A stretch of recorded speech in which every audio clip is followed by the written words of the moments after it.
ধর ধর ব্যাটারে, ধর ধর। এখন আমি কোথায় যাব? সামনে তো উঁচু দেওয়াল তোলা নতুন রাজ্য।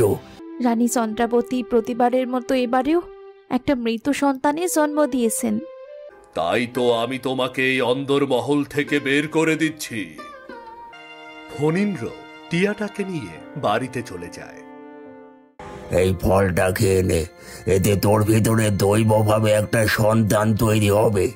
নাটকটা যা করলাম না, রানী একেবারে আহ্লাদে গলে গেছে।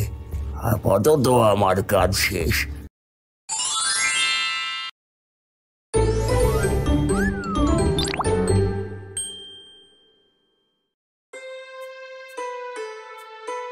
বেলা গড়িয়ে দুপুর হয়, কিন্তু রানী তখনও রাজবাড়িতে ফিরে আসছে না।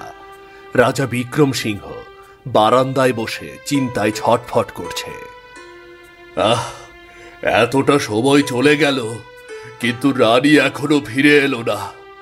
দিকে দিকে এত সেনা পাঠালাম, কিন্তু কেউ কোনো সুখবর নিয়ে ফিরে আসছে না। মহারাজের জয় হোক। বলো দাসী, তোমার কাছে কোনো খবর আছে? রানী কি ফিরে এসেছে? না মহারাজ, রানীমা ফিরে আসেনি। তাহলে তুমি আমার কাছে কি বলতে এসেছো? ক্ষমা করবেন মহারাজ, অনেক বেলা হয়ে গেছে, আপনি এখনো কিছুই খাননি। এত বেলা পর্যন্ত কিছু না খেয়ে থাকলে তো শরীর খারাপ করবে মহারাজ। রানী এখনো ফিরে আসেনি? তাকে নিয়ে কোনো খবরও পাওয়া যায়নি? এই সময়ে কি করে আমার গলা থেকে খাবার নামবে বলো বলো। আপনি দুশ্চিন্তা করবেন না মহারাজ, আমার মন বলছে শীঘ্রই রানীমা ফিরে আসবেন।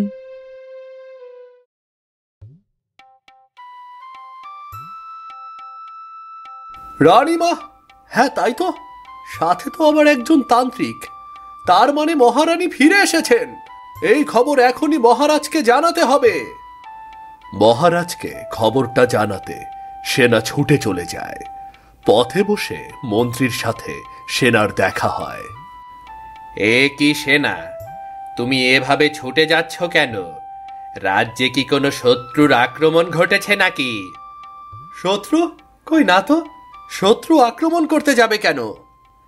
তাহলে এমন পাগলের মতো ছুটে কোথায় যাচ্ছ? রানীমা ফিরে এসেছেন, এই খবরটা মহারাজকে জানাতেই রাজবাড়ির দিকে যাচ্ছি। ও তার মানে রানীমা ফিরে এসেছেন। আচ্ছা আচ্ছা, যাও। ধুর, এবারেও হলো না। দুদিন যেতে না যেতেই রানী ফিরে এলো। আসলে আমার কপালটাই খারাপ।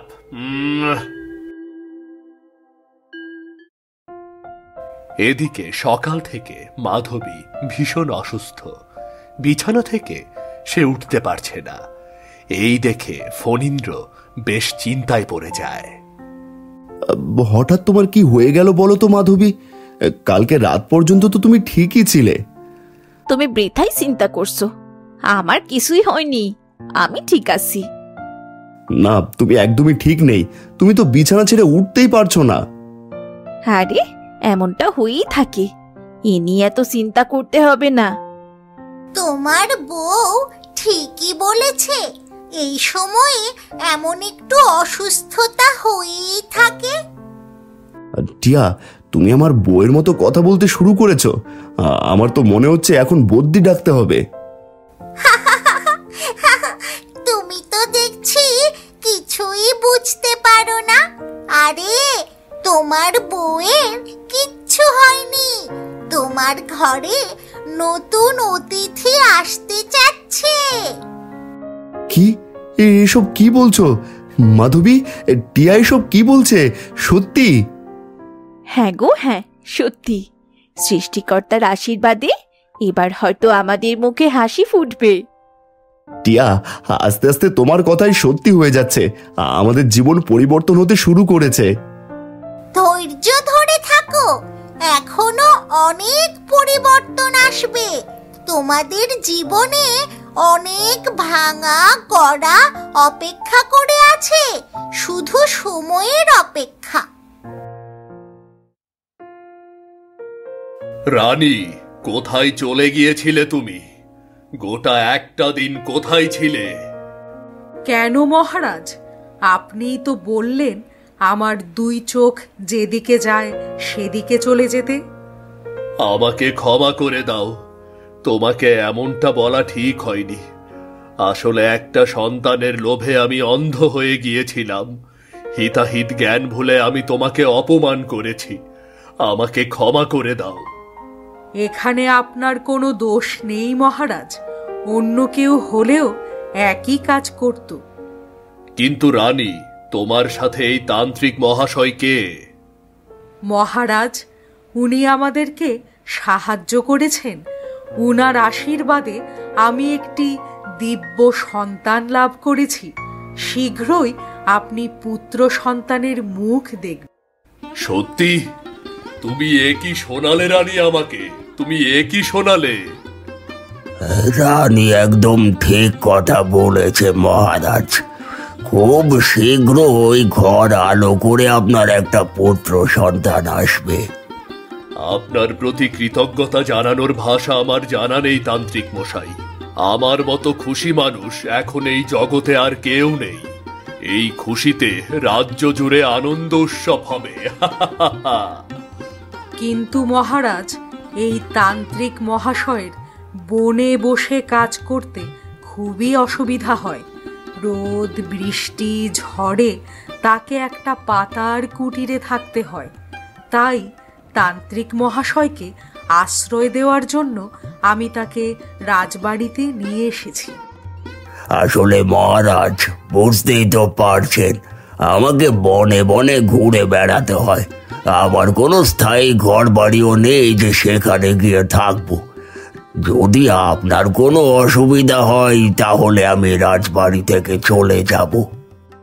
এ কি বলছেন তান্ত্রিক মশাই? আপনি আমাদের জন্য এত বড় সাহায্য করলেন, আর আমি আপনাকে সামান্য আশ্রয়টুকু দিতে পারবো না? আমি জানতাম কাকনগড়ের রাজার অনেক বড় মন, তিনি আমাকে ফেরাবেন না। আপনার যতদিন খুশি আপনি রাজবাড়িতে থাকবেন, আমরা সর্বক্ষণ আপনার সেবা করব।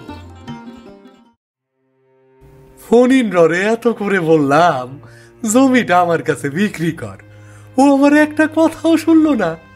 বিক্রি করলে আমার জমির সাথে মিলাইয়া অনেক বেশি চাষ করতে পারতাম। কি গণিতাই, একা একা কি এত বিড়বিড় করছো? ভাবছি বড় করে কোনো চাষবাস করব, কিন্তু আমার যে জমি একেবারেই কম, তোমার এই জমিটা হইলে বড় উপকার হইতো। সে কথা তো তোমাকে আগেই বলেছি নিতাই, এই একটা মাত্র জমি আমার, এটা আমি বিক্রি করব না। আমি একটা কথা বুঝতে পারতাছি না দাদা, তোমাগর কোনো সন্তান নাই, তাও তোমরা এত জমিতে কি করবা? কে বলেছে আমাদের সন্তান নেই? আমাদের ঘরে শীঘ্র একটা সন্তান আসবে, এবার আমাদের মুখে হাসি ফুটবে, তুমি দেখে নিও। কি কইতাছো দাদা? তাইলে তো তোমাগর খরচ বাইরে গেল। হ্যাঁ, তা তো একটু বাড়বেই, নতুন লোক আসছে। আমি বলি কি, তুমি জমিটা বিক্রি না হয় নাই করো, চাষ করার জন্য আমার কাছে তো দিবার পারো। ফসল ফললে তোমারে না হয় অর্ধেকটা দিয়ে দিমু। হ্যাঁ, এটা তুমি ভালো বলেছ, আজকাল সময় পায় না। তুমি যদি নিজ থেকে চাষ করতে পারো তাহলে বড় উপকার হয়। ঠিক আছে, তাহলে তাই হোক। আমি বিকেলে কাগজপত্র নিয়ে আসবো। আমি আবার কোনো কাজ কাঁচা করি না, তা তো তুমি বেশ ভালো কইরাই জানো, তাই না? হ্যাঁ, জানি জানি। ঠিক আছে, তোমার যে কাগজপত্র দরকার তুমি তৈরি করে নিয়ে বিকেলে আমার বাড়িতে চলে এসো। ঠিক আছে, তাইলে তাই হবে। আমি এখন তাহলে তাড়াতাড়ি বাড়ির দিকে গেলাম, বিকেলে দেখা হবে, কেমন?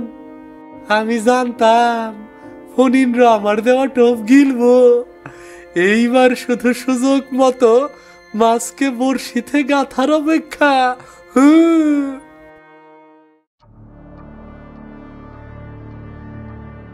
তান্ত্রিক মহারাজের জয় হোক, জয় হোক।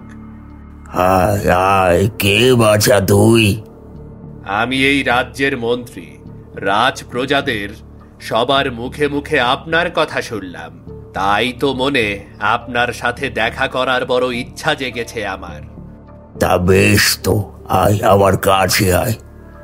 আচ্ছা তান্ত্রিক মহারাজ, আপনি তাহলে দিব্য শক্তি দিয়ে মহারানীর কোলে সন্তান এনে দেবেন? দেবেন কি বলছিস রে? শীঘ্রই রানী মা হবেন। এই রাজ্যের প্রতিটা মানুষের মুখে হাসি ফুটবে। তার মানে তো আপনার অনেক ক্ষমতা। তবে আপনার ক্ষমতা রাজ্যের সবার মুখে হাসি ফোটালেও আমার মুখে হাসি ফোটাতে পারেনি। তুই কি বলতে চাইছিস? একটু খোলসা করে বল তো। ভেবেছিলাম নিঃসন্তান রাজার মৃত্যুর পরে আমি হব রাজ্যের রাজা, কিন্তু আপনি তো আমার সব ষড়যন্ত্রে জল ঢেলে দিলেন। তার মানে ওপরে ওপরে মন্ত্রী হলেও তুই আসলে একটা দেশদ্রোহী। সে আপনি যাই বলুন না কেন, এখন শুধুমাত্র আপনি আমাকে সাহায্য করতে পারেন। বল এখন তোর জন্য আমি কি করতে পারি? তোকে কি সাহায্য করতে হবে? আপনি তো এই রাজবাড়িতে সুখ সমৃদ্ধি আর ধন সম্পত্তির জন্য এসেছেন। আমি আপনাকে এর থেকেও অনেক বড় বেশি ধন সম্পত্তি দেব। শুধুমাত্র আপনি আমার রাস্তা থেকে ওই অনাগত সন্তানকে সরিয়ে দিন। সে কি করে সম্ভব? আমি আমার দিব্য শক্তি দিয়ে ওই সন্তানকে রানীর ভেতরে এনেছি। এখন তুই আমাকে ওই সন্তান নষ্ট করতে বলছিস? আমার যা বলার তা আমি বলে দিয়েছি। এখন কি করবেন তা আপনার বিষয়। ঠিক আছে, আমি রাজি। তবে আমি সময় অনুযায়ী আমার চাহিদা মতো সব ধন সম্পত্তি চাই। এর ব্যতিক্রম হলে কিন্তু আমি অনিষ্ট করে দেব। আপনি শুধু আমার কাজটা করে দিন, ধন সম্পত্তির বিষয়ে আপনাকে কোনো চিন্তা করতে হবে না। এদিকে বিকেল বেলা নিতাই কাগজপত্র তৈরি করে ফণীন্দ্রর বাড়ির দিকে রওনা হয়েছে। বোকা ফণীন্দ্র, আমার কাছে জমিটা বিক্রি করব না, তাই তো? এইবারে দেহ বুদ্ধি করে কিভাবে এই জমিটা আমি কাইরা নেই। কই গো দাদা, কোথায় গেলে গো? ও নিতাই, এসে গেছো? হ্যাঁ, কথা মতো কাগজপত্র তৈরি করে নিয়ে এসেছি। জমিতে কি চাষ করা হবে তাই এইখানে ভালো করে লেখা আছে, তুমি একবার সবটা পইরা নাও। তা জমিতে কি চাষ করবে? ভাবছি আলু চাষ করব, বাজারে আলুর অনেক চাহিদা। হ্যাঁ, সেটাই ভালো হবে। ভালো ফলন হলে তোমার আমার দুজনেরই বেশ কিছু লাভ আসবে। হ্যাঁ গো দাদা, নাও এই কাগজটা একবার পড়ো আর এইখানে একটা আঙ্গুলের ছাপ দিয়া দাও। কি চাষ করা হবে তা তো তুমি বলেই দিয়েছো, এখন আর কাগজ পড়ার দরকার নেই। দাও, আমি আঙুলের ছাপ দিয়ে দিই। ফণীন্দ্রর দিকে এগিয়ে দেয়। ফণীন্দ্র সেখানে একটা আঙুলের ছাপ দিয়ে কাগজ ফেরত দেয়। ঠিক আছে, কাজ শেষ। আমি খুব তাড়াতাড়ি এই জমি একত্র করে কাজ শুরু করব। ঠিক আছে, কোনো সাহায্য লাগলে বলবে, আমি তো আছি।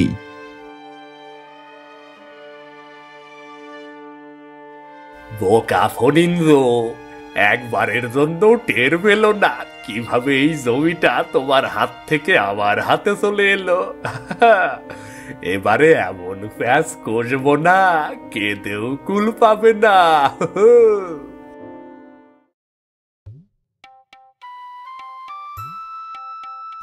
অবশেষে আমাদের রাজ্যের সবার মুখে আবার হাসি ফুটতে যাচ্ছে।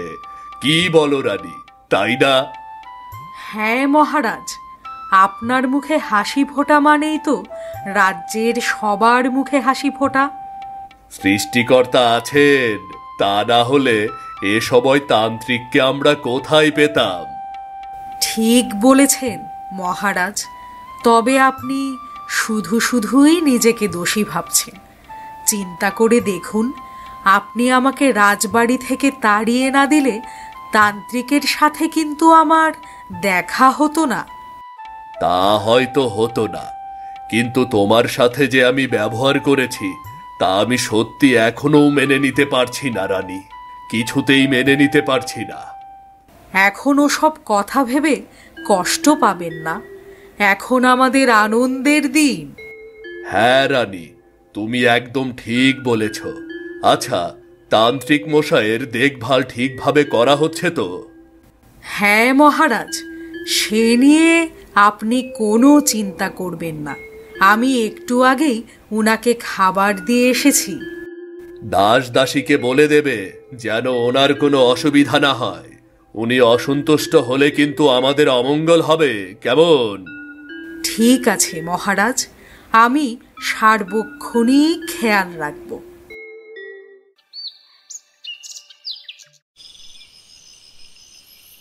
সে তুমি যাই পটো, নিতাইকে আমাদের জমিটা দেওয়া একদম ঠিক হয়নি। ও কেমন লোক তা তো তুমি জানো না। আমি সব কিছুই জানি, কিন্তু আমি তো আর জমি বিক্রি করিনি। আমি শুধু চাষ করার জন্য ওকে দিয়েছি, আর যা ফসল ফলবে আমাকে অর্ধেক দেবে। সবই ঠিক আছে, কিন্তু একবার ওর আনা কাগজটা পড়ে নেওয়া উচিত ছিল। ও তো মুখে মুখেই সবটা বলে দিল যে জমিতে আলু চাষ করবে, তাই আর আমি কাগজ পড়তে যাইনি। আমার মন বলছে তোমরা নতুন কোনো বিপদে পড়তে যাচ্ছ। তা তো পড়তেই হবে, ওই নিতাই একটু ভালো মানুষ না, ও নিশ্চয়ই কোনো ঝামেলা পাকাবে। আরে তোমরা বৃথায় ভয় পাচ্ছ, এমন কিছুই হবে না। অনেক রাত হয়েছে, এখন শুয়ে পড়ো। এই যে দাসী, তুমি কোথায় থাকো বলো তো? সকাল হয়ে গেছে, কিন্তু তোমাকে কোথাও খুঁজে পাওয়া যাচ্ছে না। কোথায় আর যাবো বলুন রানীমা, এই রাজবাড়িতেই তো আছি। তোমাকে যে এত করে বললাম তান্ত্রিক মহাশয়ের খোঁজ খবর নেবে, তা কি মনে আছে নাকি ভুলে বসে আছো? এ কি বলছেন রানীমা, আমি ভুলে যাব কেন? আমার অবশ্যই মনে আছে। তাহলে তাড়াতাড়ি ভালো ভালো কিছু খাবার সাজিয়ে নিয়ে তান্ত্রিক মহাশয়ের ঘরে যাও। দেখবে কোনো কিছুতেই যেন ওনার যত্নের কোনো ত্রুটি না হয়। আপনি কোনো চিন্তা করবেন না রানীমা, আমি সব দেখে নিচ্ছি। এদিকে নিতাই গতদিনের সেই কাগজ হাতে ফণীন্দ্রর বাড়িতে এসে উপস্থিত হয়। এত সকালে এখনো কেউ ঘুম থেকে ওঠেনি। কই গো নিতাই দা, তাড়াতাড়ি উঠে পড়ো, আমার হাতে একদমই সময় নাই গো। কই গো দাদা, কই? এ কি নিতাই, তুমি এত সকালে আমার বাড়িতে? কোনো দরকার? হ্যাঁ, দরকার বলেই তো এসেছি। তোমার জমিতে দেখলাম কিছু শাকসবজি আছে, ওইগুলা কি তুমি আনবা নাকি আমি ওপরেই প্রাচীর তুইলা দিমু? এসব কি বলছো তুমি নিতাই? তুমি তো বলেছিলে আমার জমিতে আলু চাষ করবে, প্রাচীর তুলবে, এমন কথা তো বলনি। সে কি কথা? তুমি তো কালকে নিজেই আমার আনা কাগজে আঙুলের ছাপ দিলে। ওখানে তো জমিতে প্রাচীর তুলে দেওয়ার কথা স্পষ্ট করে লেখা ছিল, আর এটাও বলা ছিল যে আজকে সকাল থেকে ওই জমিটা আমার। হাই হাই, এ তুমি কি বলছো নিতাই? তুমি আমাকে এমন ভাবে ঠকালে? আমি তোমাকে মোটেও ঠকাইনি। এই দেখো, আমি কাগজ নিয়ে এসেছি, এখানে স্পষ্ট করে সব লেখা আছে। আমি তোমাকে আগেই বলেছিলাম যে এই নিতাই কিছু একটা ঝামেলা অবশ্যই করবে। দেখলে তো, আমার কথাই সত্যি হলো। সে তুমি যাই বলো না কেন নিতাই, আমি আমার জমি তোমাকে দেব না। তুমি আমাকে ঠকিয়ে এভাবে আমার জমি নিতে পারবে না। ঠিক আছে, তুমি যখন দেবে না, তাহলে আমি মোড়লের কাছে যাচ্ছি। তিনি যা ভালো মনে করেন তাই করবেন।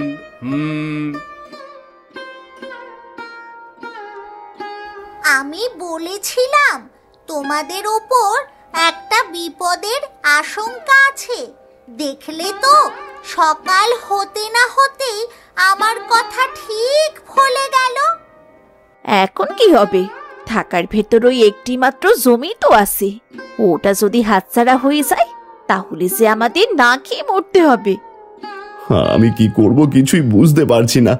নিতাই যে আমার সাথে এমন কাজ করবে আমি কোনোদিনও কল্পনাও করিনি। নিতাইয়ের কাছে যে কাগজ, সেখানে তোমার আঙুলের ছাপ আছে। আমাদের জমিটা রক্ষা করার এবার সে আর কোনো উপায় নেই গো। তোমরা ভেঙে পড়ো না, আমি আছি তো। যেভাবেই হোক আমি তোমাদের ওই জমিটা রক্ষা করব। আমি এক্ষুনি আসছি। এদিকে মস্ত বড় থালায় অনেক প্রকারের খাবার সাজিয়ে নিয়ে দাসী তান্ত্রিকের ঘরের দিকে যাচ্ছে। ঘরের দরজার ঠিক সামনে যেতেই দাসী থমকে যায়। তান্ত্রিক কি বলছে এসব? সর্বনাশ! সব কিছু কি সুন্দর আমার কথা মতো এগিয়ে যাচ্ছে। শীঘ্রই রানীর ঘরে জন্ম নেবে এক পুত্র সন্তান, আর সেই সন্তান নিয়ে আমি ভোজবাজির মতো ভ্যানিশ হয়ে যাব। কেউ আমার টিকি গাছাও খুঁজে পাবে না।